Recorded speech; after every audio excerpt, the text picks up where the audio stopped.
Whoa, what's going on, guys? Welcome back. Welcome back to another one. Hope all is well. Hope everybody's doing well. Let me just set this up. I'm going to listen to a lawyer give his reaction because cases like this, I want to know exactly what exactly is going on as far as the breakdown, as far as the law is concerned. That's what I want to go over. What's interesting is I was listening to this other lawyer. I don't know if you guys remember him. I forget the sister's channel. She was interviewing David Otunga. You guys probably remember him from reality TV or wrestling. Well, he's also an attorney, and he said he's curious to know what their angle was as far as the defense, because they didn't bring on any expert witnesses. You know, usually a defense, they'll bring on one of their expert witnesses. Or they should have brought on more people to testify than they did. So he was like, he wondered what their angle was. And he said, you really got to go by what the law is saying as far as what reasonable force is. And the sister did bring up that situation I had talked about last night in New York involving Daniel Penny when he choked out that Michael Jackson impersonator on the train. And what's interesting about that case is the guy was on the train saying he was going to kill people, but he actually didn't touch anybody. And then Penny choked him out because of it. He felt as though he had an obligation to subdue him. But in that situation, Penny got off. I forgot he got off. He didn't get convicted of manslaughter. He actually beat that case. He was found not guilty. But damn, I mean, the guy, he just said what he was going to do. He didn't actually act on it. But you can take it for what it's worth there. I honestly thought he should have got convicted because he should have just mind his own business. The guy, yeah, he was making threats and stuff, but he wasn't touching nobody. People on the train, it's crazy people on the train all the time. You just, ignore them as long as they don't touch you. Now, every now and then you'll have somebody on the train that will try to get at you, but it's very rare. The only reason why I say it's very rare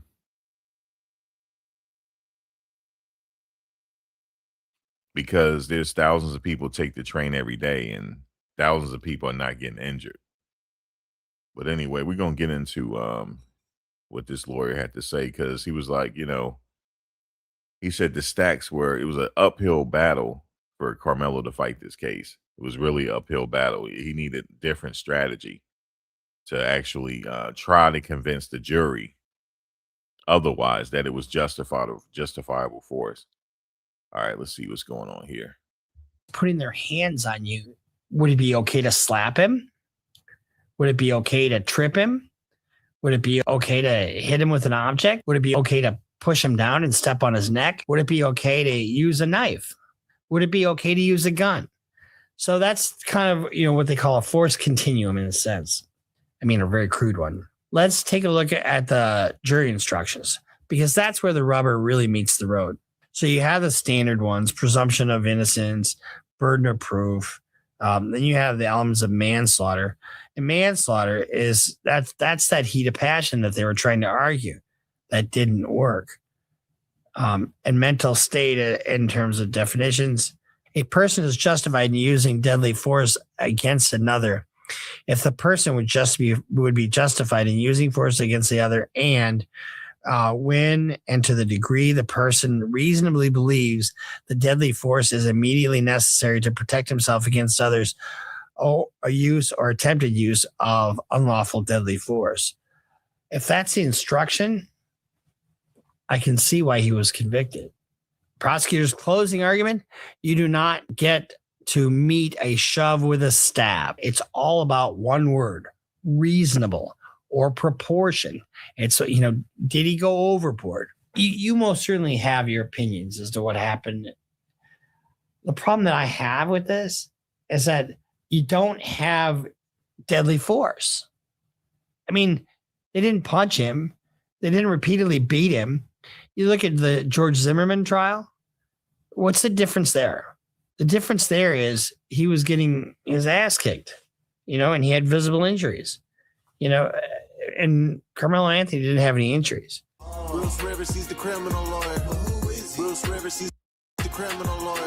I didn't agree with that one. That one I didn't agree with.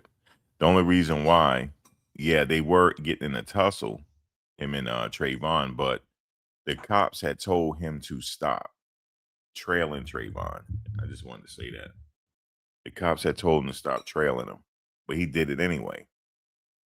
And then they got into it, and he should have been convicted on that case. I don't care. They could have some people say they could have went either way, but no, he should have got convicted in that particular case. But because see, the thing is, the jury didn't even give Trayvon the benefit of the doubt. First of all, he didn't know who this dude was. He didn't know this dude was Neighborhood Watch. And like, for example, if I'm walking home and somebody's like following me, I'm gonna, and they don't address who they are. He didn't say he was Neighborhood Watch to Trayvon. He didn't say that. It could have been somebody trying to rob him. You know what I'm saying? So, and then all of a sudden the person, stopped me, and then I hit him. I don't know what this dude is going to do me harm or not. So that's a touchy one. Let's continue. AskLawyer.com is a good sponsor, a loyal sponsor for the channel. They're the same people that brought you E-Form and E-Side accolades. Okay. So Carmelo Anthony had his trial last week, and he was found guilty. I'm not really surprised. In my last video, well, first of all, I mispronounced the name. Okay. You people who so aptly roasted me and saying, "Oh, you dumb shit." Well, you know what? I was reading off a news article and it misspelled his name. So, and I said, "Are you sure that's his name?" And, are you sure that? Because I assumed that whoever wrote the fucking article knew what the hell they were doing, but apparently they didn't. And then they made me look like I didn't know what I was talking about. Austin Metcalf. How you like that one? So we're going to read some news clippings and kind of we're going to have discussion, or actually I'll discuss. You soak it in and start thinking like Bruce. Okay.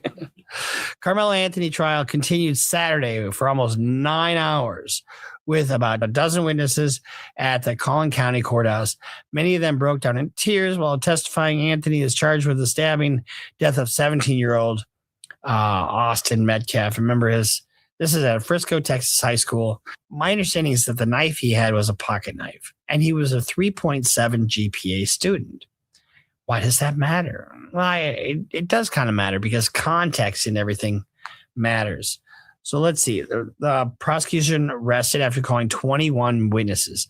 The defense began presenting their case. Some of the most gripping testimony came from the medical examiner. The judge warned the courtroom that the information would be graphic, prompting Metcalf's family to leave the room. So when you see these autopsy, first of all, if it was just a stab wound, it was a tiny little knife, and there really wouldn't be much. But what do you see when you see autopsy photos? You see the chest cavity opened up. You see the brain, the skull back. They saw through everything and they sift through everything. They sift through the heart. They figure out where the thing went, the knife went through. They determine cause of death that way, right? And so you'll see a picture of the heart or the lungs or the liver, wherever the bleeding occurred. They're not pretty photos. Oh, and by the way, if you're interested in learning more about medical examiners, go to our interview with Judge Lindsay Thomas, or not Judge, Dr. Lindsay Thomas. I gave her a promotion as a judge. Dr. Lindsay Thomas, she was one of the medical examiners on the George Floyd trial, and I've used her in private practice quite often. It's a fantastic lady, and she gives you kind of an idea what it's like to be a medical examiner. So the Collin County Chief Medical Examiner, Dr. Elizabeth Ventura, testified that Metcalf was stabbed through the heart. She described the wound as gaping 2.5 inches in length and not survivable. Prosecutor Bill Werski showed 4 autopsy photos to the jury. Several jurors appeared emotional, covering their mouths. Oh my, a stab wound like this isn't that big a deal. I mean, well, I take that back. It's fatal, so it's a big deal. But visually, it's not. It's showing where it went and, opening the chest. And I mean, if you're not used to that stuff, it is, we see it all every day. So, but it is something. Witnesses recounted the stabbing scene. 18-year-old Eddie Pera. See, one of the reasons we're doing this is because we don't have live testimony to sift through. Okay. 18-year-old Eddie Pera, a teammate of Metcalf at Memorial High School, bias, also took the stand. Prosecutors asked Pera who he noticed in the tent. Karmelo was there. I dabbed him up. What does that mean? I dabbed him up.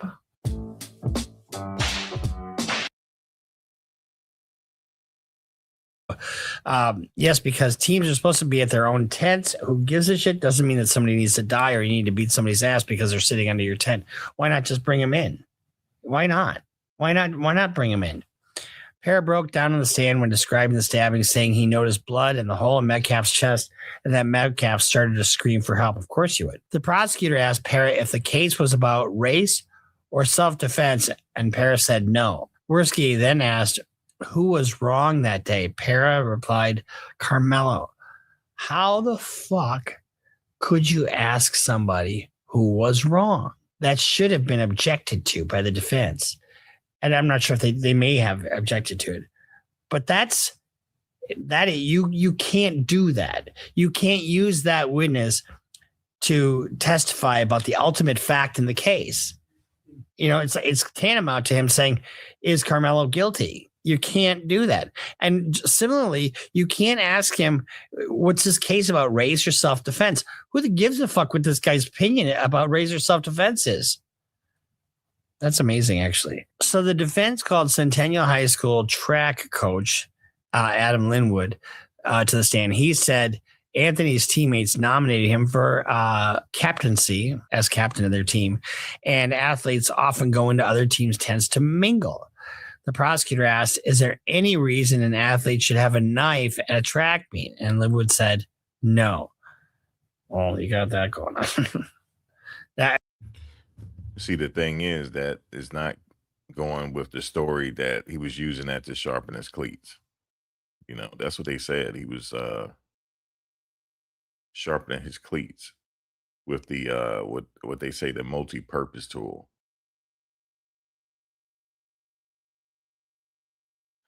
He said Karmelo could go wherever he wants.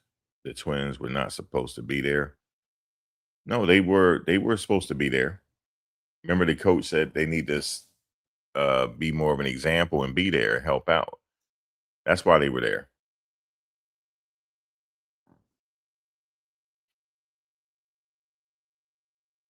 I've heard people say that before. Like, okay, what are you doing with a knife at a track meet? But you know what? Some people just carry a knife all the time. You know that? I mean, so I remember my daughter, I took her to her driver's ed and she did a night driving lesson, right? So I drop her off at this parking lot of a nightclub. This guy was a big fat old guy. And then, I waited around and she was there a couple hours, and then I pick her up and take her home. As she gets in my car, she pulls a fucking knife out of her, whatever she had on, I'm like, what the hell are you doing with that? She goes, I don't know who this guy is. So, I mean, people do carry knives for self-protection, and, it's like, okay, what about concealed carry? I mean, what are you doing on the street with a concealed carry? What are you doing with that gun? Blaming him because he had a knife on him, I think, is a red herring. But the defense team argued he acted in self-defense and said that at the time of the stabbing, Frisco Independent School District had no policy barring athletes from going into other teams' tents. The defense referred to Anthony as Mello during his witness interviews. So the defense makes a closing argument, introduces sudden passion. So what that is sudden passion. In other words, heat of passion is another way of saying it. Saying that there was, it's kind of arguing for a lesser included offense. Don't think it's this murder case. Think it's more like this heat of passion. Like he was just all of a sudden hopped up and couldn't control himself. We respect your verdict. We respect your role, the defense said to the jury in closing arguments. We as Americans, I love that. We as Americans, MAGA, make America safer for guns. We as Americans trust in our community, the defense said. I know it's a heavy burden and I know it's the heavy weight you're carrying. I can only ask you consider both sides. One of the things with that is the defense has no burden, but really there are two sides, right?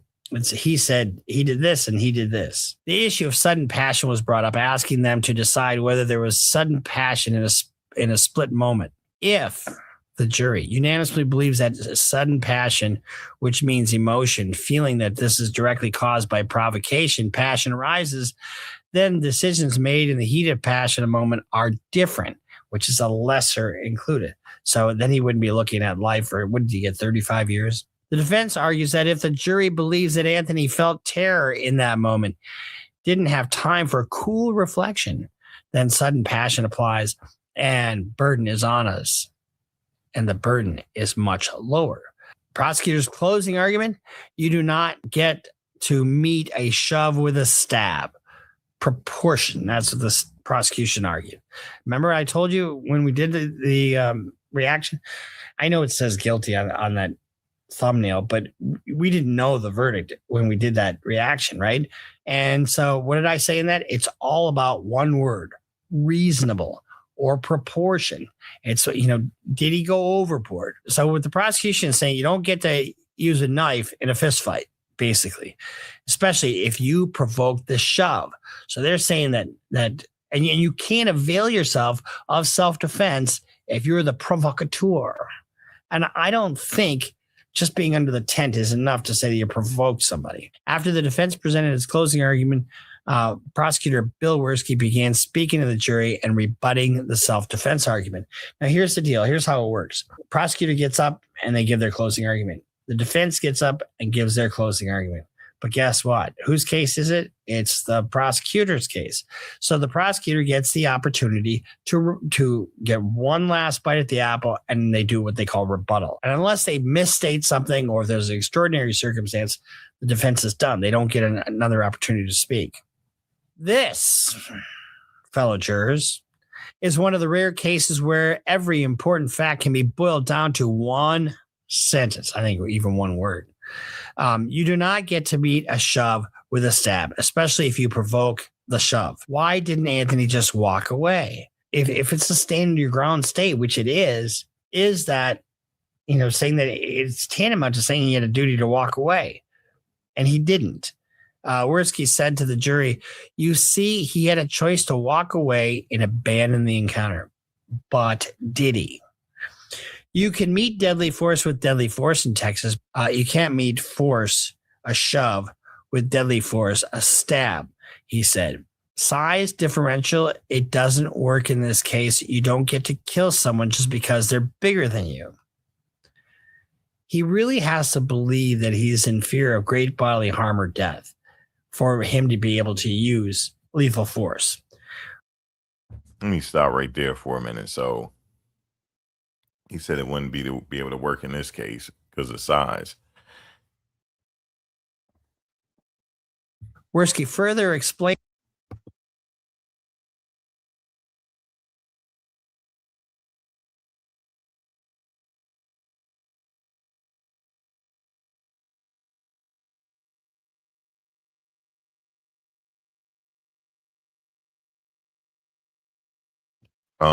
So yeah,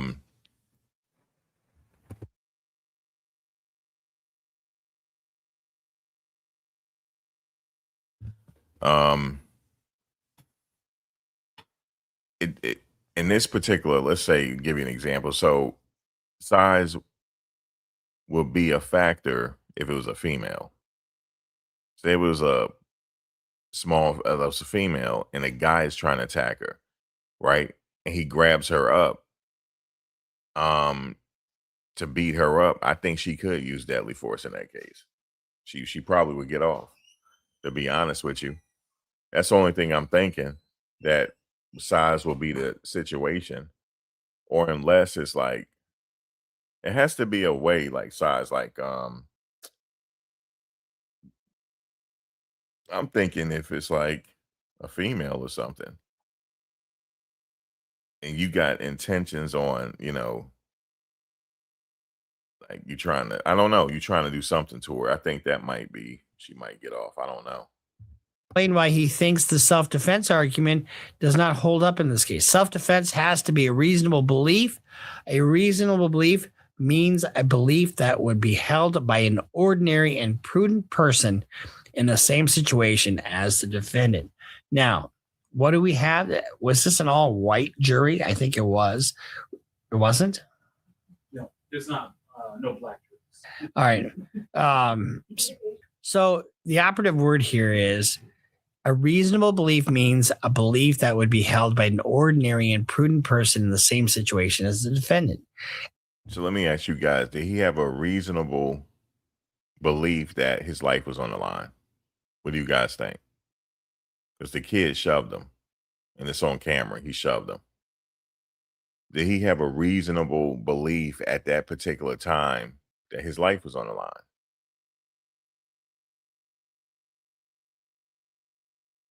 And from that, and here's the thing. Let me add something into it. He's used to a physical situation. He played football. He played football though. In order to play football, you're gonna get hit a certain way. It's dangerous. So you got to be used to some type of situation here. So when the kid shoved him, did he have reason to believe from that shove? No, no, no, no, no, no. Wait a minute. Wait. It just came to me again. It just came to me again. I was listening to Mel video last night. When he put his hand in the bag, he had to flip that knife open before he got touched. He had to flip it open. Because they said that he didn't even realize he got stabbed. It happened so fast. But the blade he had, you had to flip it open with your thumb. So he had to, when he said, come over here and do it, and come over here and touch me if you want to, but he flipped the blade. That's not it. Nope. We can't. No, that's not, I'm not going to buy that one. He didn't have to do that. He said, come over here and touch me if you want. He baited the person. He said, yeah, he baited him. That's the same thing going on with Chud right now. Chud the Builder. The same thing. It's the same thing.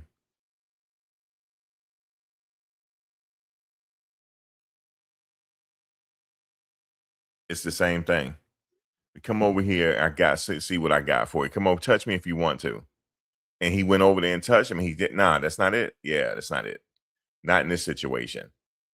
Not in this situation. Not in this situation. Because he said, come over here if you want to. You said his mugshot is online all over social media. Who mugshot?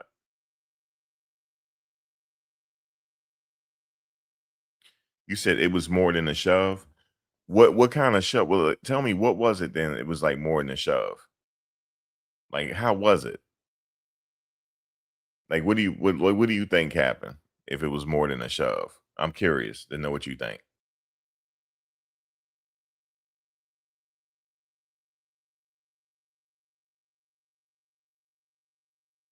You said he got yeah, but he played football though with his epilepsy. He played football. Football is dangerous. You know what I'm saying? Football, he played football with it though. Like, I don't know what to degree he had it. Obviously, he take medication, and that's a serious situation, right? We all can agree. You said they pushed him, punched him, and kicked him. That's not on video. They didn't do that. That's not on the video. That's not on the video they played in court. I'm talking about, we have to talk about the jury for a second. I'm not sure what position he played, but it looked like he was wide receiver. Because from the video I saw, on that 3-on-3 they were doing, it looked like he was wide receiver. At his size, I think on his size, and he had to play receiver for his size. He had to. He wasn't no tight end. He wasn't no running. He wasn't no running back. He had to be a wide receiver or a DB. You said they altered the video in court. Okay. Um, it doesn't make sense. Epilepsy in football and track. Yeah, he was really good, Deb. That's what I heard. Like he was a captain. Like he was like good. Hey, what's up, T? What's up, celebrity? Celebrity, by the way, guys. I had met her, Deb. I'm glad you're here, Deb. Deb, celebrity, Deb. Deb, I met celebrity at the Diddy trial. And so that's celebrity. She has a YouTube page as well, but I had met her at the Diddy trial. Here's the thing. He's used to physical activity. He's used to it. But I think what we're missing here is, was it reasonable? You said, why you think they're not releasing it, Max? Because they said that um I don't know why they're not releasing it now because the trial is over. I'm waiting for the transcripts. And then I don't know if we could be able to have access to the video. They said, I don't know. I don't know if we're gonna have access to it. But there are several people that saw the video, even including the news media. They said they couldn't make out. They said it was far away. But it appears to be him and one other person because they said the person lunged at him. And also, did you hear what his representative said? His representative, the guy that was representing the Anthony family, he said that he didn't get jumped. He said that. He said he didn't get jumped. So if a representative from your crew is saying you didn't get jumped, he's a spokesman for you.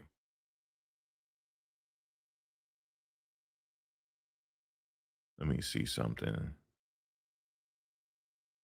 Let me go back up. Let me see something. You said your son had seizures as a kid and we never allowed him to play football. Doctor advised against it. Okay. Yeah, I would advise. I would think you advise against it, right? That's like a dangerous sport. I think the twins said they're going to beat him up, and Melo didn't want to get beat up or injuries.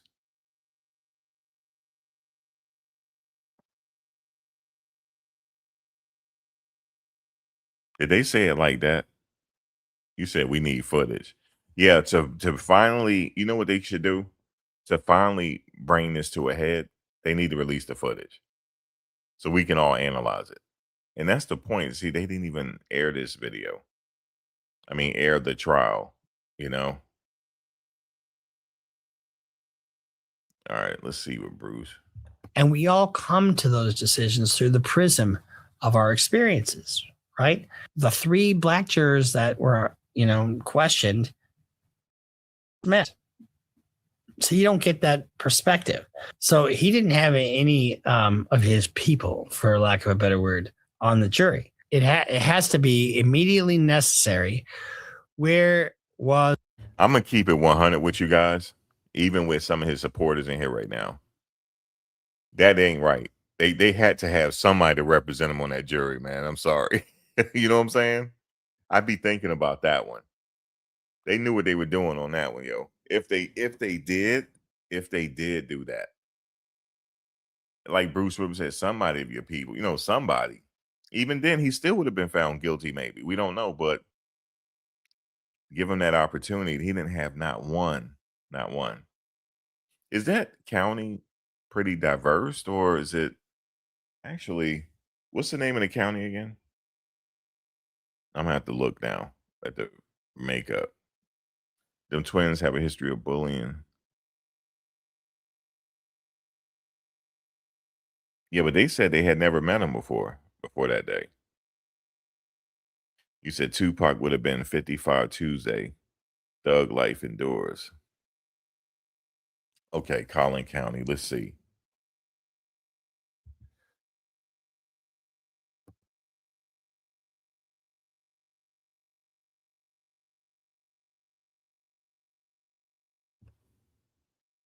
right, let's see. It says non-Hispanic white, 47.9%. Asian non-Hispanic, 21.2%.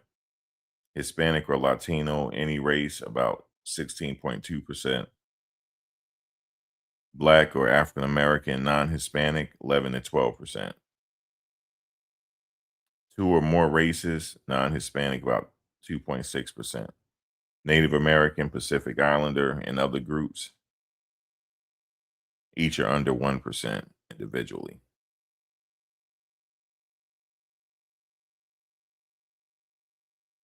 So they don't really make up that much of a percentage out in Collin County, it's 11 to 12%. You have to go with available people that's eligible for the jury. Everybody's not eligible to be on a jury. Some people, how about the people that already served jury duty recently? You can't, maybe they can call you that quickly, I guess. It just depends. You said Rick Chow has 0 Asians on his jury and verdict. Now, right. Good, thank you. What, French fry? Is that your, tell me, is that your dog name? Is your dog named French fry? Because I see a picture. Is that French fry in the picture? That's hilarious. He's a Frenchie named French fry. Sounds like Sundown Town. I don't see how Rick got off.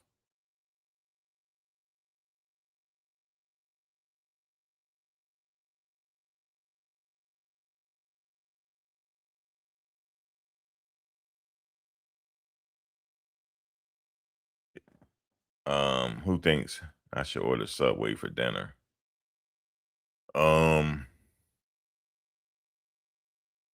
don't think you should order Subway for dinner, Christy. I'm sorry. Okay. I don't think you should order Subway for dinner. I don't think so, Christy. I don't know. You just said it. You asked me. You asked my opinion, Christy. I don't think you should order Subway for dinner. I think you should order Thai food tonight. See, you shouldn't have asked me. I think, Christy, you should order Thai food tonight. You should order Thai food, make it extra hot, order some dessert. All right, so let me go back here. Do you guys think, we like it has to be justifiable? Like, do you think like a shove? But people seem to think we have to see the video. I would love to see the video, guys. I ain't lying to you. I would love to see the video at this point. Let's go on with Bruce real quick.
He just said you're not supposed to ask the jury to put yourself in his shoes.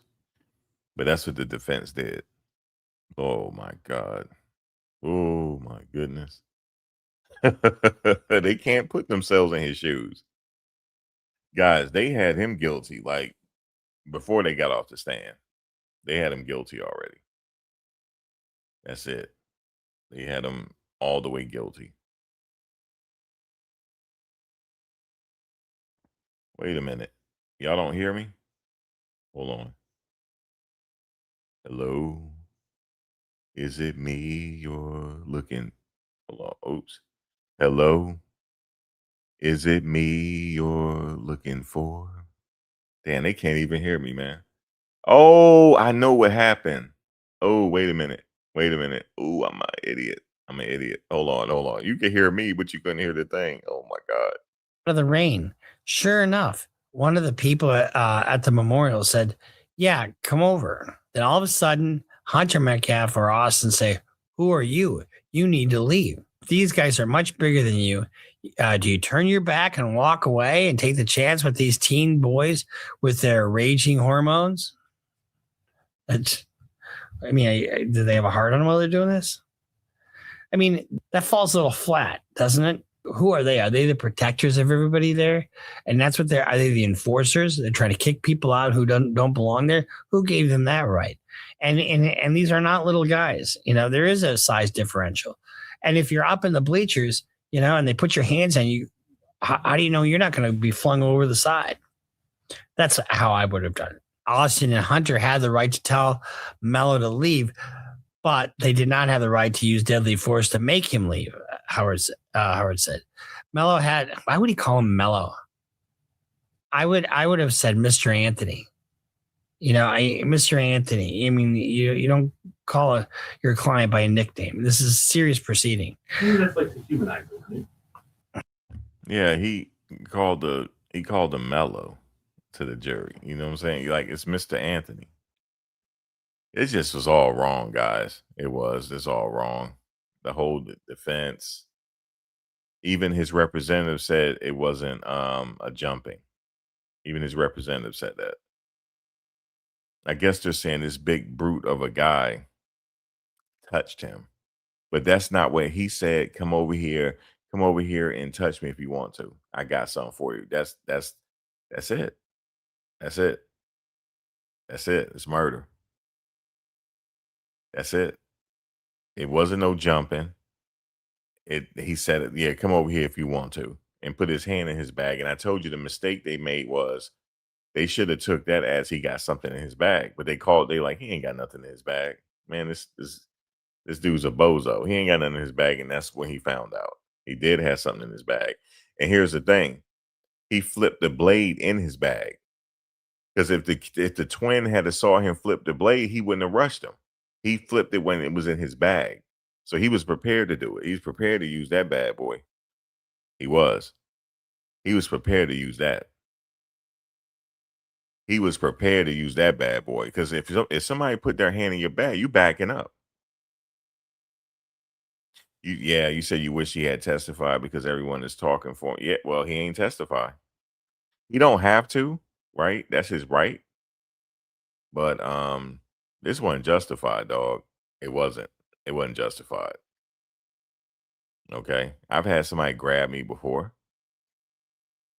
Okay.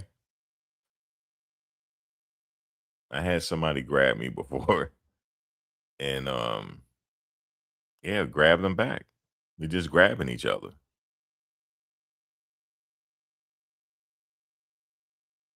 You know, we just grab, but a lot of people are starting to realize, like, yeah, man, this wasn't good, dog.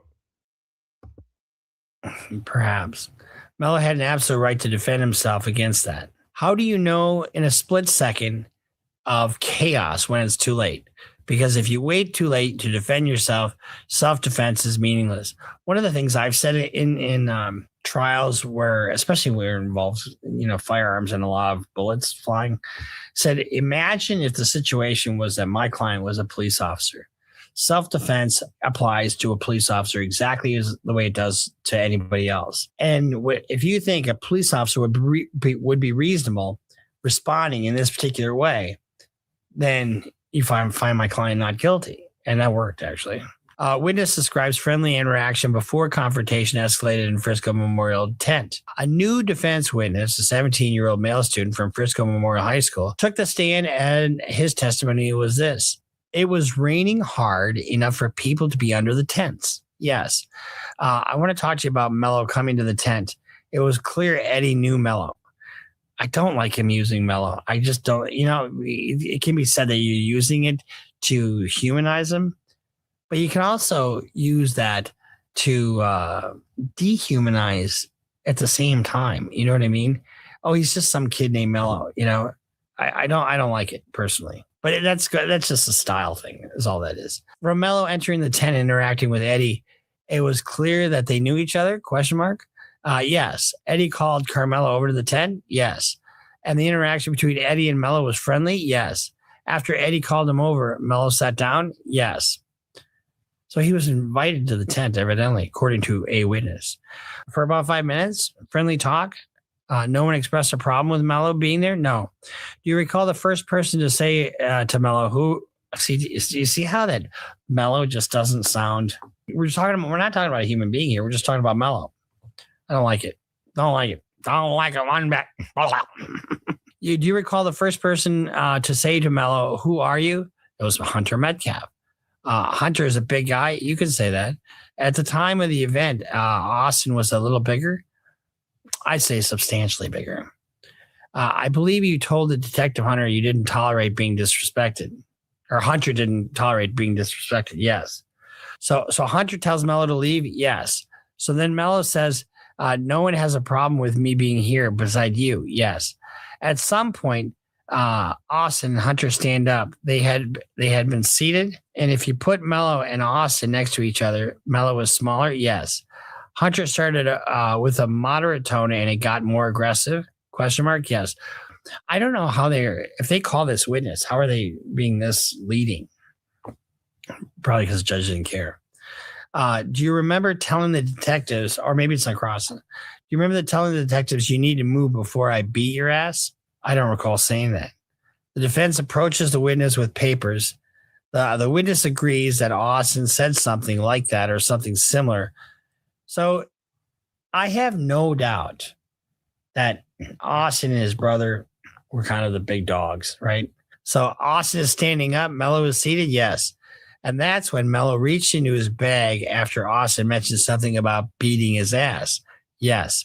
Austin calls his... See, I think it's more powerful when you have a situation like this to have the witness go through everything and tell you instead of you doing it and having them confirm. This is just call and answer, basically.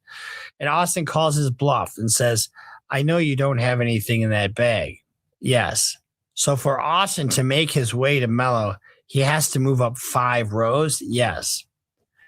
So it sounds like I'm going to beat your ass, and there is a threat there. Austin takes a step down or two, and then they talk, and that continues. Yes. All this time as Austin is moving closer to Mello, Mello is seated with his hands in the bag, like, don't come closer to me. So he's got probably the knife in his bag. Yes, sir. Mello says, as long as you don't touch me, we're cool, or don't touch me. You ever see these videos? Don't touch me, man. Don't touch me. Don't tase me, bro. We have these knee-jerk reaction to being touched. I like being touched. If I'm sleeping, I don't want Robert to touch me. But other than that, I'm good. So you told the detective Austin reached up and tapped Karmelo on the shoulder. And while Mello was still seated, correct? Yes. There's a touch and then there's a grab. Yes. Austin, grabbed with both hands. Both hands were in motion. Austin is reaching for Mello at that point. Mello has hands come out of the bag. So if somebody's just putting their hands on you, would it be okay to slap him? Would it be okay to trip him? Would it be okay to hit him with an object? Would it be okay to push him down and step on his neck? Would it be okay to use a knife? Would it be okay to use a gun? So that's kind of, what they call a force continuum in a sense. I mean, a very crude one. So the teen says Karmelo Anthony and Austin Metcalf exchanged expletives before the stabbing. The teen witness said Anthony and Metcalf called each other an expletive before the stabbing. When did Karmelo put his hands in his backpack? Oh, it was after the bitch comment. You don't have anything in there. I mean, why call a little guy a bitch? I mean, you're just inviting trouble. The teen said that's when Metcalf shoved Anthony, but said it wasn't hard. After that is when Metcalf fell back. Why didn't he get a teacher or somebody? A teen witness said Austin Metcalf didn't deserve what happened. And this is a third witness from Frisco Memorial High School. And he was called in the stand Saturday. He described seeing Anthony in the tent and finding it strange since everyone normally stays in their own team's tent. He testified that when asked to leave, Anthony became more aggressive. What does he say next? The prosecutor added, F you all. I'm not going to leave. You're a bunch of pussies. I'm assuming that's what that means. He's asked to leave. Wait a minute. Wait. He said he ain't gonna leave y'all. But I told y'all they was sharing pleasantries with each other. He did not just sit there. I'm gonna sit here. Please don't touch me. Okay, I just want to sit here and get out of the rain. He wasn't talking like that. He was roughhousing it. Okay. They were all selling wolf tickets, as we say. They were selling wolf tickets to each other. Okay. That's what they were doing. They were selling wolf tickets. And he said, and here this guy coming up to him. He said, I'm gonna beat your whatever ass, whatever. But he was coming to him. And he said, yeah, they were arguing. And he said, don't touch me. Don't touch me, man. Don't touch me. He had his hand in his bag. That's when he was supposed to back up. Who's spamming, Max? Oh yeah, that is. Let me get him out of here. So okay. So he was coming up. So Karmelo was sitting in back, like up a little bit, but he was still under the tent. And they got the jaw jacking with each other. And he went up there. All right, I'm coming up here now. He said, you ain't got nothing in that fucking effing bag, you B. You ain't got nothing in that bag. He said, all y'all peas or something. Karmelo was saying, don't come over here and touch me if you want to. And he thought he ain't got nothing in that bag. And right when he went to go, he pushed him, and that's the knife in his chest. That's it. Done. He fell back.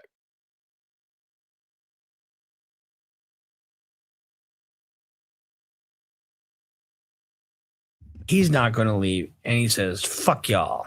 Now, this is why we're going through this, because this is all context, on what the interactions were, which we didn't have this before. The witness testified that Metcalf took the lead in the situation. Did Austin take the lead? Yes. Karmelo put his hands in the bag and said 5 times, touch me and see what happens. Austin said he's not going to touch this guy. He was calm. If that's the fucking case, the case is over. What did you see during the stabbing? You saw a big hole and blood coming from his upper body. He then answered the question, calling Anthony the aggressor. What's your opinion? My opinion is Austin didn't deserve what happened. How is that getting to fucking evidence? Honestly, what difference is it? You can't testify to the ultimate fact in the case. Your opinion as to whether he deserved it or not, that should have been objected to. Another teen witness, who was a freshman at the time of the stabbing, was called to the stand by the prosecutor.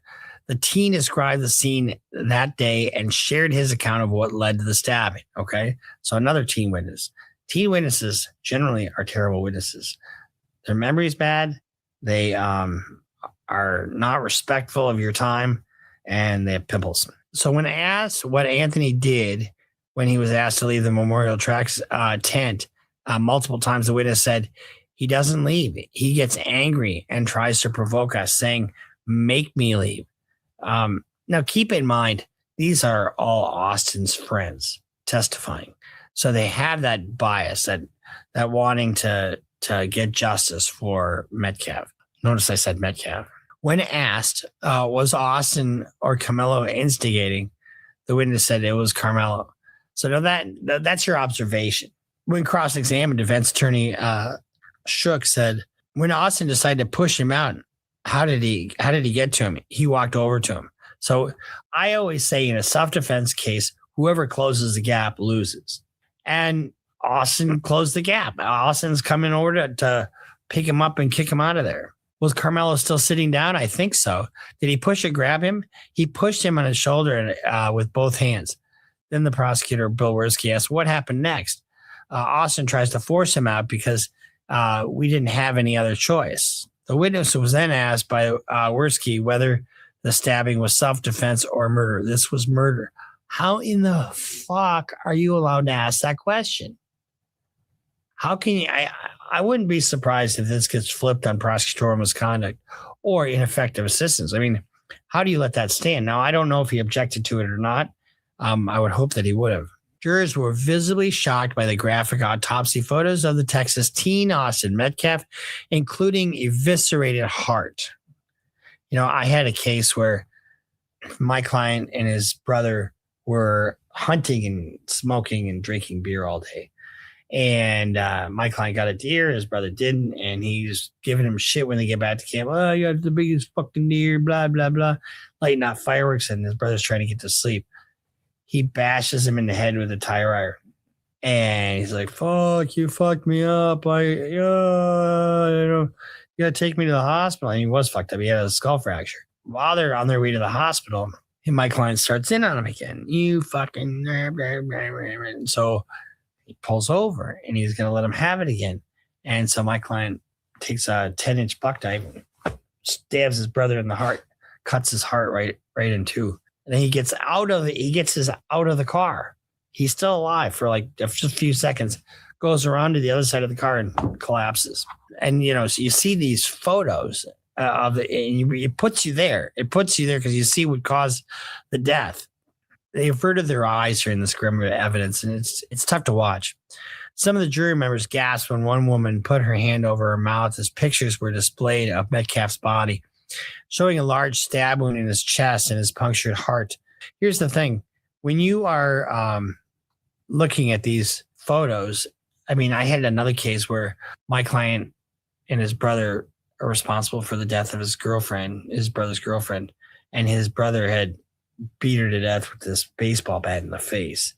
Really pretty girl. Really, it just pummeled her. That was probably the worst autopsy photos I've ever had to look at. And then they put her in the back of a fucking truck, tied her to a motorcycle, and got going about 50 miles an hour, threw it out the back of the motorcycle thinking, hey, I know, we'll make it look like an accident. Oh, you can't make this shit up. People just do the dumbest things.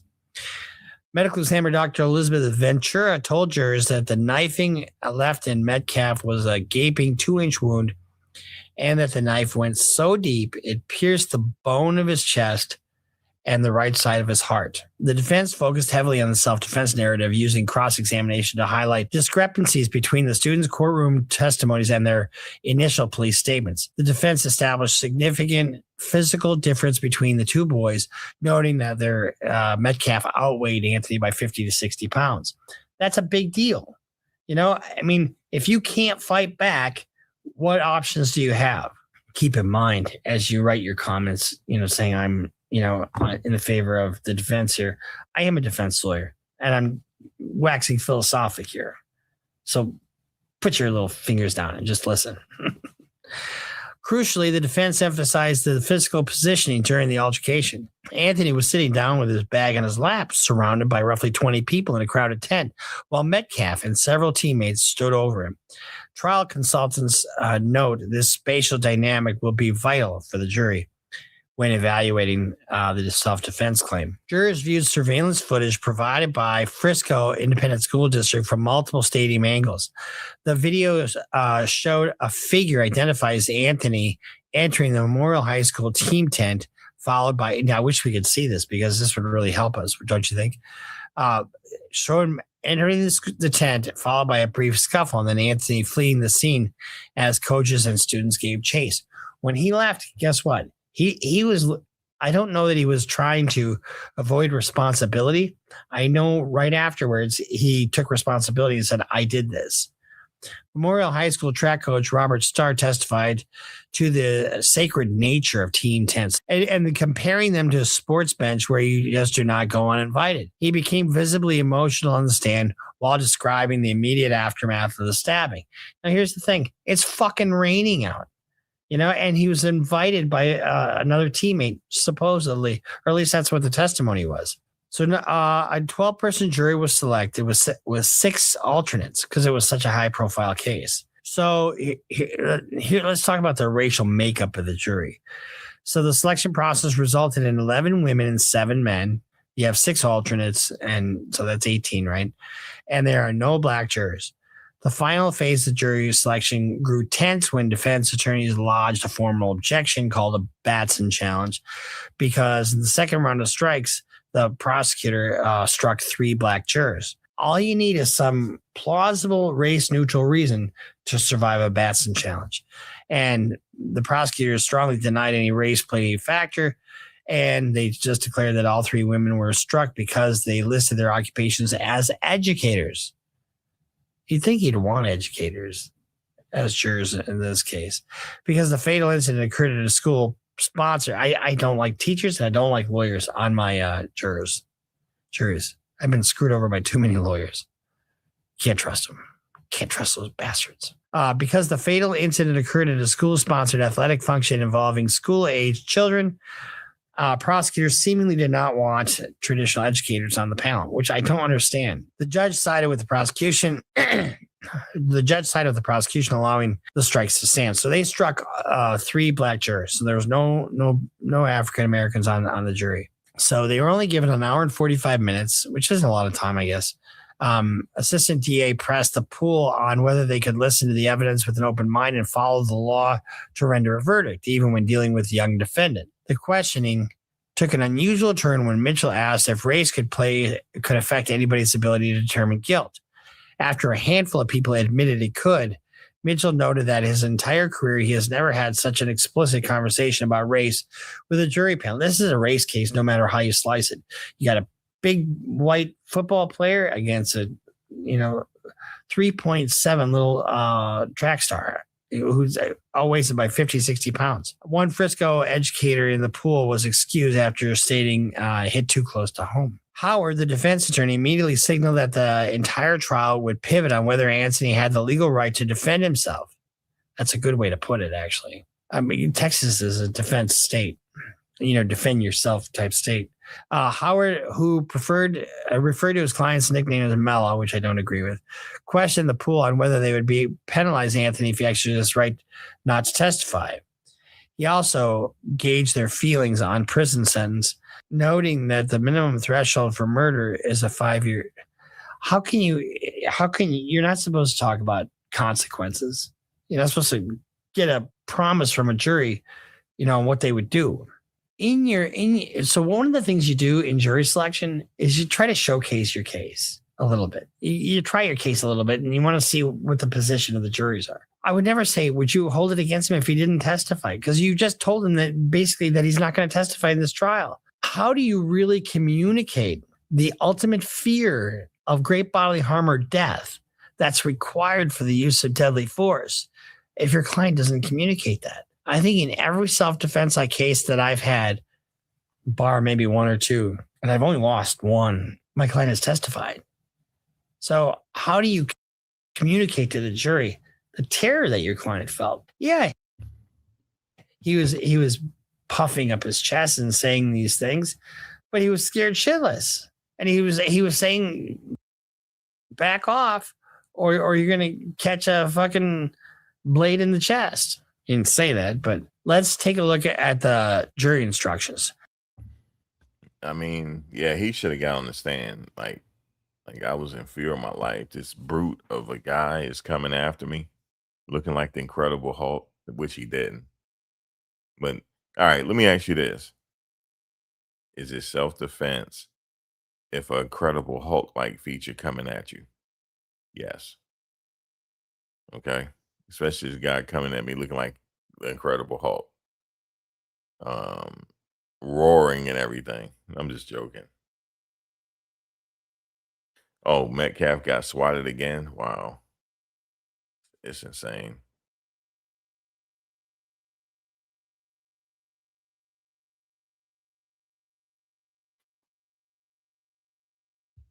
They're going after both sides. It's crazy.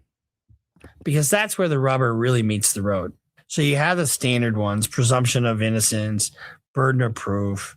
Then you have the elements of manslaughter, and manslaughter is that's that heat of passion that they were trying to argue that didn't work. And mental state, in terms of definitions, a person is justified in using deadly force against another if the person would be justified in using force against the other, and when and to the degree the person reasonably believes the deadly force is immediately necessary to protect himself against others, or a use or attempted use of unlawful deadly force. If that's the instruction, I can see why he was convicted. You know, you can win a case just by formulating the right instructions. I've done that on civil cases. It's easier on civil cases. There's a committee, that is assigned to write them. I've got them right there in those green books. You most certainly have your opinions as to what happened. The problem that I have with this is that you don't have deadly force. I mean, they didn't punch him. They didn't repeatedly beat him. You look at the George Zimmerman trial. What's the difference there? The difference there is he was getting his ass kicked, and he had visible injuries, and Carmelo Anthony didn't have any injuries. So where's the video? This is from Janie Richards. Where's the video is all I got to say. I heard about what the video shows, and they haven't shown us yet. Wait till that video is released. We demand that. Well, Jamie, go get it. Do a Freedom of Information Act request. Deb Blom says. That's what I'm talking about. We want to see the video at this point. But they're not going to release it. I don't know. We'll see. Freedom of Information Act. Let's see if they release it. They should release it to see. Because if he stormed up there at him and he did that and he said, come, don't come up here and you see what you're about to get. Yeah, he can't do that.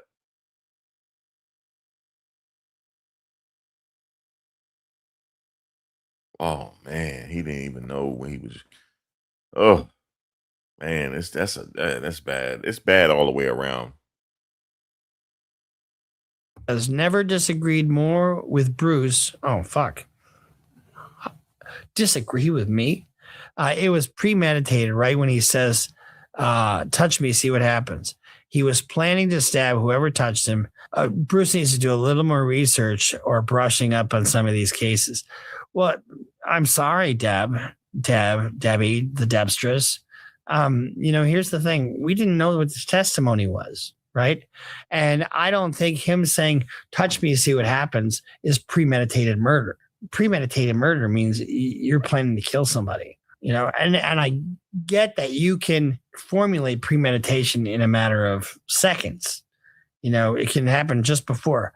However, I don't believe it was premeditated. I mean, you can stab somebody without the idea you're going to kill them. Sorry, Bruce, but I strongly disagree with you here. You haven't kept up with the case all the way, so I hold no judgment. But Carmelo being black and absolutely no negative impact on the case, 6 words and a knife is why he was found guilty. Touch me and see what happens. The phrase means it makes it impossible for him to claim fear for his life. I disagree with you a little bit on that, but I don't think you guys are totally wrong. You're right. And here's the thing. I didn't see the testimony. I didn't see how everything came in.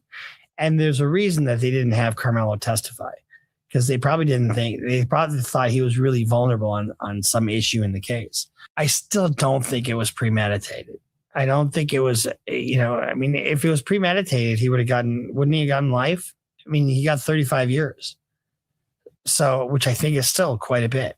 So if you look at some of these other cases, like the George Zimmerman case, like the Rick Chow case, they happen in various vignettes of life, right?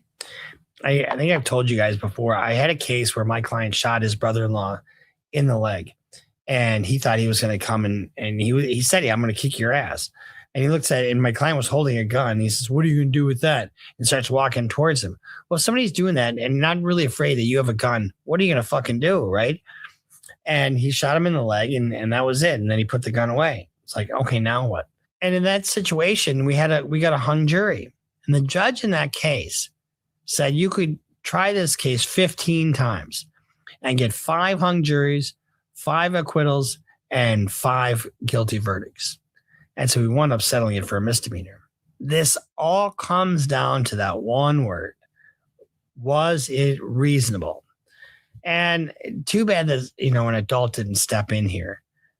Although maybe we would have had 2 dead people. Who knows? I feel bad for Anthony because I think he made a really fucking bad decision. I don't think it was a bad decision to go under the tent, but I think it was a bad decision to use a knife. I don't think it's premeditated. I just fucking don't. And why didn't Austin go get a teacher? Why did Austin put his hands on him?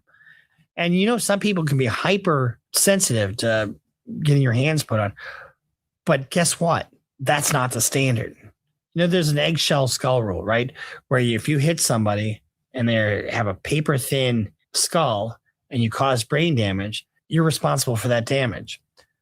And the reason I bring that up is because it's not like that here. Just because you have the ultra sensitive nature, that's not what you're judged by. So what would a reasonable person do under the circumstances? And that's just some random person that you pull out of the air. And that's when the jury looks at it and says, okay, what would I do? You know what I mean? It's just fucking sad all the way around. And what's even worse is how this has really divided a community. And you hear some comments where you don't even come walk into this area if you're white, blah, blah, blah. We don't fucking need that. So to all you naysayers that say, I don't know the fuck I'm talking about, I'm a defense lawyer. So I look for the good, I look for the way for the acquittal. I'm not a prosecutor. And I don't think this is so one-sided that it's that obvious. It kind of is because you got a knife with an unarmed person, but you got somebody who's 50, 60 pounds heavier. They're up in the balconies or in the bleachers. I don't know. You could get a different jury and they could make a completely different scenario, different verdict. So the next step is for everybody's actions to be reviewed by an appellate lawyer. So you've got the actions of the lawyer himself. You've got the actions of the judge, the actions of the prosecutor. So if there are any rare irregularities in there that implicate either constitutional rights or his right to a fair trial, in other words, you're going to have a new trial. I did see some things and questions in there that I'm like, how the fuck was that even asked? You don't ask a juror questions about prison, and you don't ask a lay witness their opinion as to whether he's guilty of murder. That's testifying as to the ultimate fact in the case. And maybe that's okay in Texas law. Wouldn't be okay here. And each jurisdiction is just a little bit different. So we'll see you next time here on Criminal Lawyer. All right, so that's Lawyer react to that. You say you think this pic is AI? No, this pic's not AI. This pic of Karmelo right here.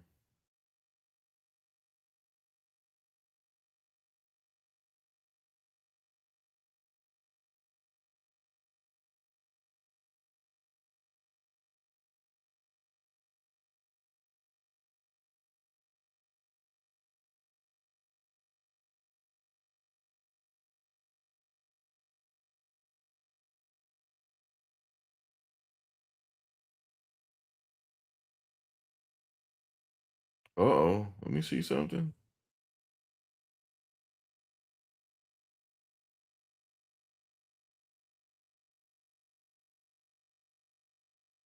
You know what? That you might be right. Yeah.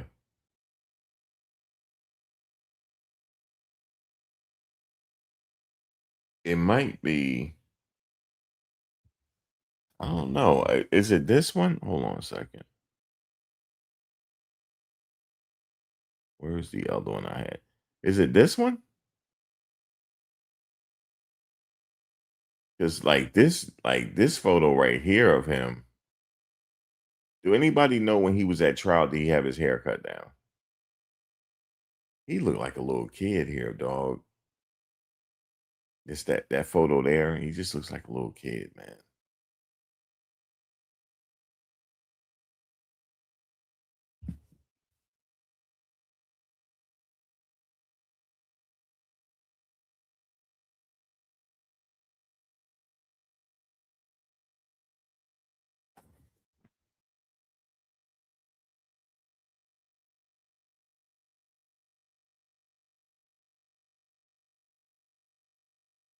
Um,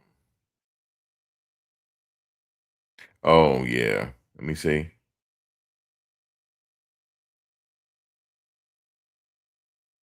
Um, a new mugshot. Let me find another.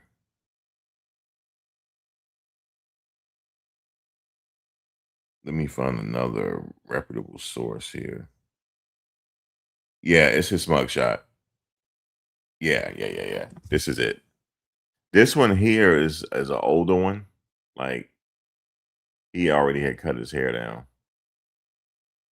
This one is his this is new one in jail. That's his jail one. They dress like that in there in Texas on death row. I've seen people wear that same outfit, but lighter though, like the shoulders out and stuff like that. And what they do is when you get there, they cut your hair. Like make sure you don't have lice, stuff like that. That's when they tell you to cough and stuff like that. Bend over and cough.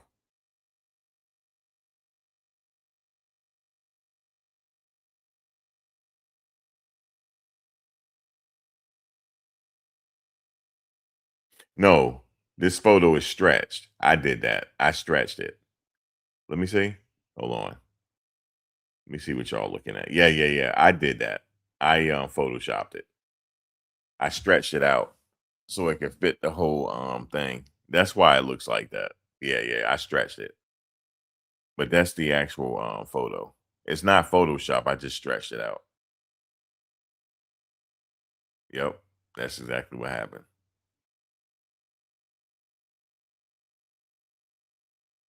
You said that's why they look a little different. Right. But that's when they gotta shave your hair. His hair looking like mine right now. Oh man. Yeah, they buzz you down, stuff like that. You get acclimated into the system. Now, I hate to say it like this, but like say if he got like say if it is 17 years. Um well, we'll have to wait and see with the appeals and everything else because he could we'll see. We'll see if he have action in the appeals. To see if he got some motion in the appeals.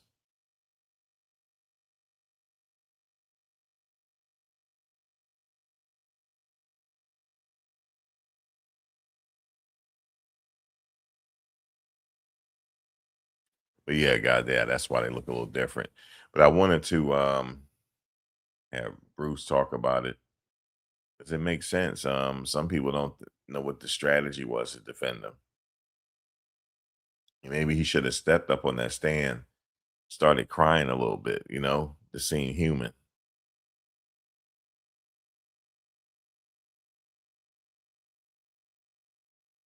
Now I got some ideas on how I could Photoshop. I could AI this photo.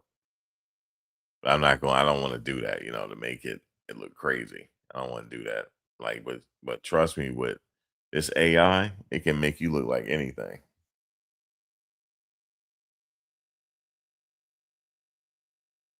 Yeah, the defense should have been better. But that, I mean, I don't know if he had anything to go on. This was just straight up murder.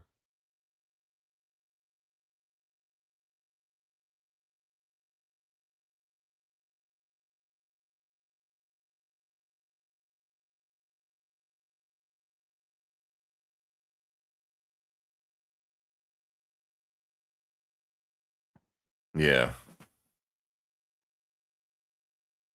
You know? But I'm gonna be back a little later on, a couple hours, and we're gonna go into something else. I keep wanting to get on that Guffrey case. Oh, and Luigi. What in the world Luigi said today? Let me see.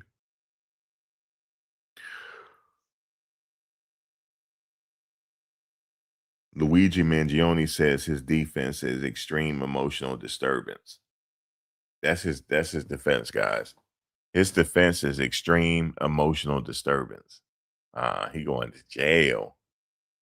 He going to jail.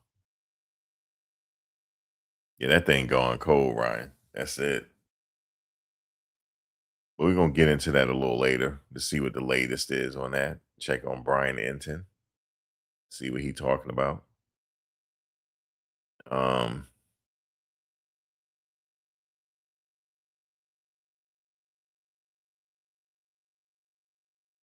yeah, it's insane.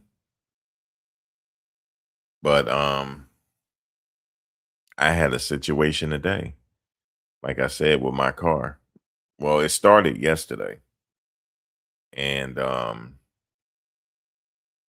they messed up, and they tried to blame it on me. And not only did they mess up, they tried to act like it was my fault and make me pay more. That's what they tried to do. And I said, listen, this wasn't like this when I brought it to y'all. So y'all gonna fix it. He said, I said, he said, I said, "Hey, you ain't talking to me that way. This happened today. We got in a pissing contest again today. I said, you not talking to me that way. I said that when I dropped that car off, it was nothing wrong with that battery. That was the least of my concern because I checked it. The terminals and everything was fine. Well, it's an electrical component. Do you know that? It can go bad overnight because it's an electrical component. I said, what? I said, it's an electrical component. I said, okay, but I know batteries go dead, but not overnight. Did you leave the lights on? Did you do something that you left something on in the car? Did you do that and drain that battery? Well, it's operating under a certain sales. Okay. And the battery, I said, the battery is dead. I said, am I talking to a wrestler? I said, yo, man. I said, listen, do what y'all gotta do, but I ain't paying for that. So do what y'all gotta do. And I said, matter of fact, who's your manager? Because y'all sitting up here talking to me like I ain't nothing and not showing no type of respect. I said, so give me your man. So I got all the emails. And then I made a regional complaint. I made a regional what you call it? Um it's just under a chairman's complaint. Is I had to do a regional consumer complaint. And they took my information. They could see my information in the system. They're like, oh yeah, yeah, you usually get your car service in Richmond, Virginia, right? I said, yeah. He said, what makes you bring you here? I said, I just happen to be up here. But I had said I never been talked to this way. And I said, sir, that he said, well, when did you? I said, that battery is new. They messed it up. They shorted out the circuit. They messed it up. That car was not like that when I got it here. Okay. And I said, this happens all the time when you do this type of work, but out of courtesy, we'll give you another battery. Cause I used to work up there for the same company as a mechanic assistant. I did that on the side when I was working at the Nissan place. I was changing oil. I was doing brake work. I was doing other stuff. And I said, when that happens, they usually out of courtesy, they just give you another one.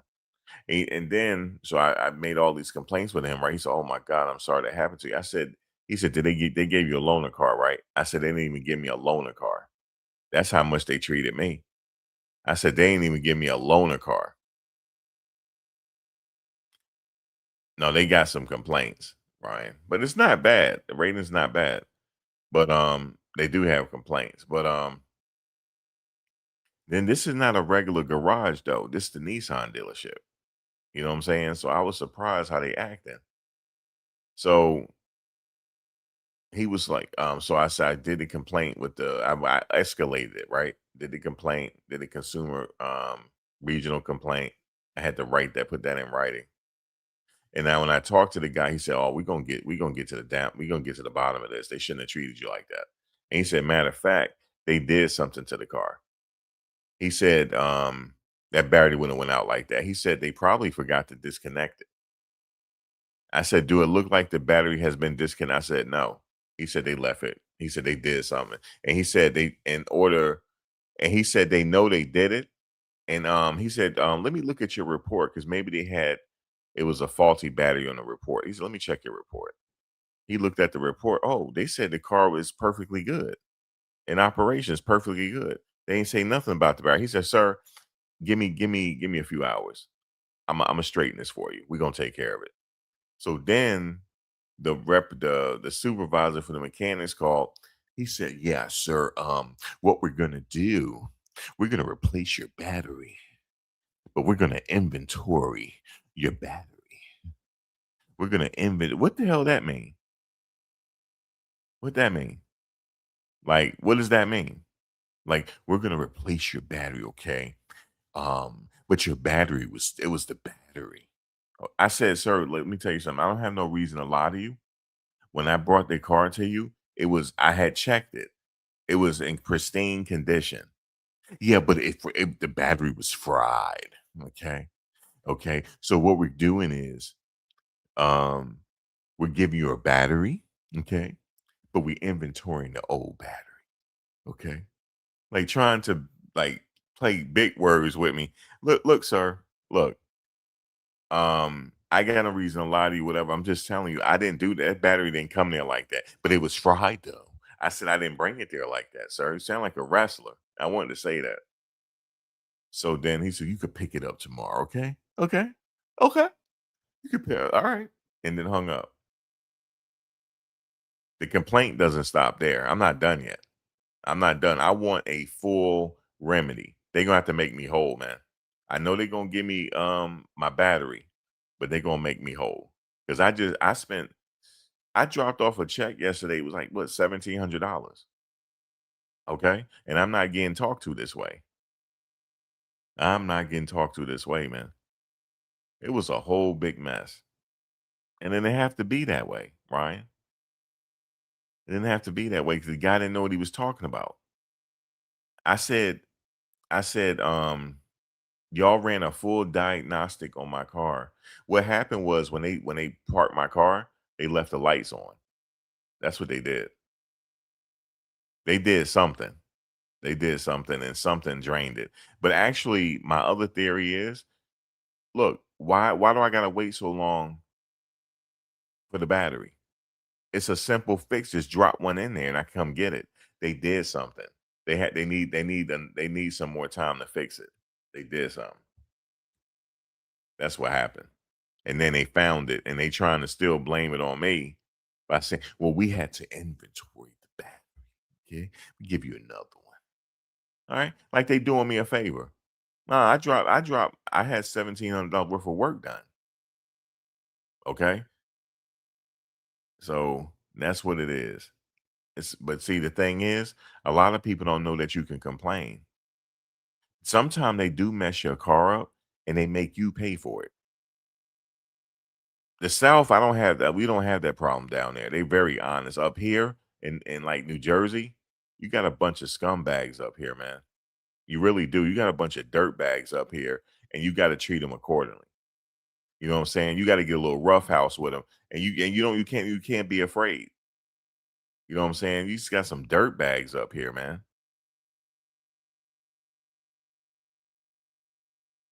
Come back and do a video on Luigi. I don't know. I don't know. He said he going to jail. I can already tell you he gonna be found guilty. I'm already telling y'all this. Luigi, yeah, guilty. He said extreme emotional disturbance. Come on, bro. That don't give you no right. There's a lot of people locked up that got extreme emotional disturbance. But you know what? I wouldn't be surprised. He could be found not guilty. If that what's that kid name? I mean, I've seen Stranger Things before. Shot him in the back, right? And it's on video. The shooting is on video. Clear as day. Clear as day. It's on video. That guy was just like, do, do, do, do, do. How did he know the guy was going to be there? That's premeditated. How did he know the guy was going to be in that path? Yeah, it's definitely premeditated. Yeah, he cooked. And for them ladies and stuff that's outside the courthouse, maybe you can write them then. Make sure you keep writing them.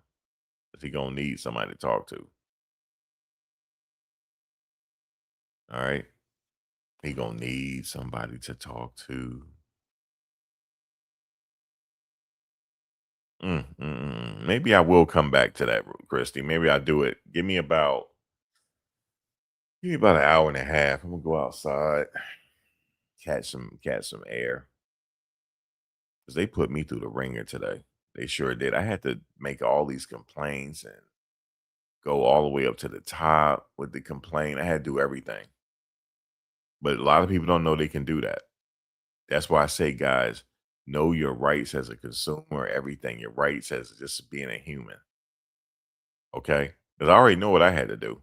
I say, I know what y'all did. Y'all did something and you're gonna try to make me pay for it. And that's not happening. It's not happening. Oh, ankle's better now. Yeah, I'm coming back, Deb, tonight. Oh yes, I have. I told you guys I had to be more consistent. So we have conversation over here, right? We don't all have to agree, but I'm sorry, guys. This is straight up murder, man.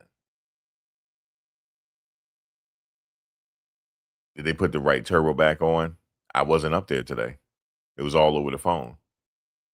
But now they trying to blame, saying it's the battery. It's not, guys. I already told y'all what it was yesterday. So they needed. Why you need another 24 hours before you get my car back? That, you know how much that part is? That part is $4,000, and they gotta eat that. They gotta eat that. Yes, yes, indeed. They don't. I don't. I or they gotta go get it back from somewhere. Whatever the case is, they got it, and they didn't realize that I'm a mechanic. They didn't realize that, and I started speaking. I started speaking in technical to them today, as if I was a mechanic, and now they know. And I work for the company part time, so I know their policies. If they, but see, here's the thing: some mechanics are dirt. Some places are dirty, though. You know what they do? They mess you. Oh, I'm gonna make them pay for it anyway, and they will so they can get more money. That's how you guys. It's that people struggling out here. What they'll do is they will add more repairs than necessary, so they can get more money, because the dealers they get paid um for labor. They get paid whatever the part is and whatever they got to put in. That's how much they get paid. So if it calls for an hour of labor, even if it take 2 hours, they only get paid for an hour of labor. So what they do is they'll make more stuff wrong so they can get more money. But what the problem is here, I filed it's very technical right now. So I filed a insurance claim, right? Initially. So now it's going to be fraud. And because when I contact the insurance tomorrow, because I am going to do it, I'm going to say, hey, listen, triple check them again. I said that amount that they charge was incorrect. They shouldn't have charged that. They charged over $1,400 in labor. That's not right. For 3 parts. That's not right. That's not right at all. That don't sound right. So it's not gonna the complaint is not gonna stop here. So what happened, and I had a part missing off my car, and they replaced it with another part. And then they had my VIN number on it. And I told him that too. Over the phone on the consumer complaint. He said, "Oh my God," I could see him saying that. He said, "Oh, girl," he said, "Sir, we're gonna have your car running like you had it. Trust me, we gonna get it done." So what's happening is, guys, let me just say this real quick. This is a learning lesson. Even if you take your car to the dealership, when I used to take my car to the dealership in Richmond, I never had this problem because they know me. and I used to work up there.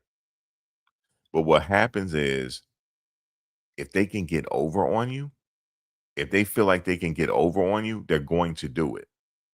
And the guys that work up at this place, they're younger, and I remember him saying, "Oh, you out of state and stuff, so we got to get you fixed so you can get back out of state." I let him say that. He don't realize I'm from here. Okay. And we got in a pissing contest today. I said, "Listen, you guys gonna fix my shit." I said, "I live here. Okay. I don't live in Virginia. I live here. I'm from here. Okay." I said, "You rob me." I said, "Look," I said this, I said, "Rob me if you want to. Rob me if you want to." I said, "I'll come up there right now and say it in your face right now. Rob me if you want to." I said, "Fix my shit." And I hung up the phone. He said, "Well, you can't talk to me like that." I said, "Well, you gonna fix it." I said, "Cause y'all robbing me." And he knew what I was talking about when I said robbing. They took that part off. I said, "Y'all robbing me." And I said, I'm gonna fix it. And then I said, what's your manager's email?" And he acted like he didn't know what it was. And he said, "Hold on." So he gave me the wrong one, but I found it. I said, "What's the chairman of your company's name?" And he paused and he said he don't know. I said, "You gotta be kidding me." I said, "You work there and you don't know who the manager, you don't know who the chairman is?" I need to make a chairman's complaint. You don't know who that is? And "No, sir, I don't know who that is." I said, "You work there and you don't know who it is?" I said, "What's the name on your check? When you get your check, who signs it?" First of all, let's go there for a minute. Who is on your check, man? "Well, I don't know. I don't know." I said, "All right." I said, "Well, I'll be talking to him in a minute. All right. I'll be talking to him in a minute. You talking to a mechanic." I said, "You know what happened to my car." I said, "Y'all gonna get that part on my car and you're gonna fix my car." "Oh, yes." I said like that, "Oh, yes, you're gonna fix it." I said, "Because I don't take to getting robbed. I don't take to it too kindly to getting robbed." I said, "I'm from here. I don't take too kindly." And I said, "I'm gonna make my complaints." He thought I was bluffing, but I did go all the way to the top and made a complaint. And they must have got back to all of a sudden, nothing's coming out of pocket. And then the guy on the complaint, he said, "How you paid?" "Yeah, I see where you paid 17." I said, "Yeah." Gave him a cashier's check. You think I'm gonna give him cash? No. You always give a cashier's check, not a personal check, a cashier's check. Okay. Always give them a cashier's check. Do not pay with your card. Do not give these people your card. Do not pay with a cashier's check. I mean, pay with a cashier's check, not a personal check. There's a technical reason for it. I know the whole game. So yeah. So you got to have a paper trail. So I'm like, okay, so now I can go back because they can easily tell insurance they didn't get it all, but I sent them the cashier's check. So yeah, it's technical with them. So they tried to get more out of the deal. They thought they can sit up here and juke me. They had the wrong one. I made a complaint. I'm not done yet. I'm not done with my complaint because they're gonna have to remedy this. Well, they probably said, "Well, we hooked it up." No, no, no, no, no, no, no. Uh-uh. I want the full report on what they were doing. I want the full from A to Z. I want to know because every time they go through, and you know another thing they didn't do when they go through the thing, they supposed to text me on what they're doing. They never did that. Yeah, man. That's how it is. Some places are not honorable. They're not. They're not honorable. And I CC my lawyer and everything. So you just have to, yes, you could give them a personal check.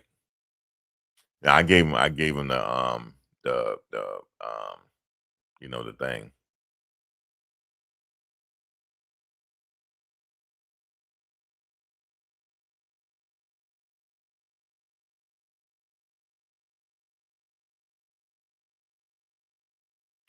And I already told the bank what was going on. So it was just a big mess. It was a huge, huge mess today. Huge mess. People's like, what are you going to do? I said, I know what I'm going to do. Because that car did not go there like that. It did not. That car, it's had only one owner, and that's me. I never ran the car into the ground, nothing. It's in perfect condition. So yeah, man, I had to, man.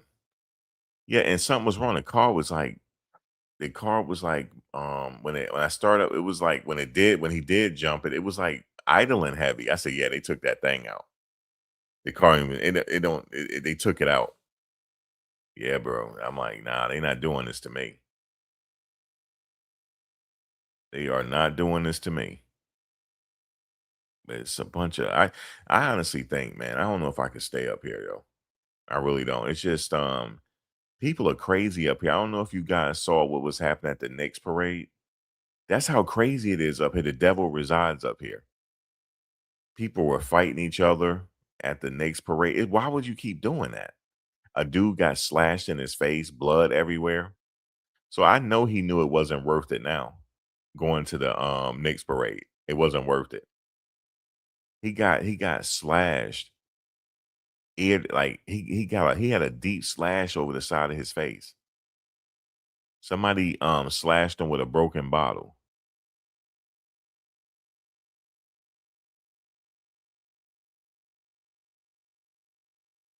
It's crazy.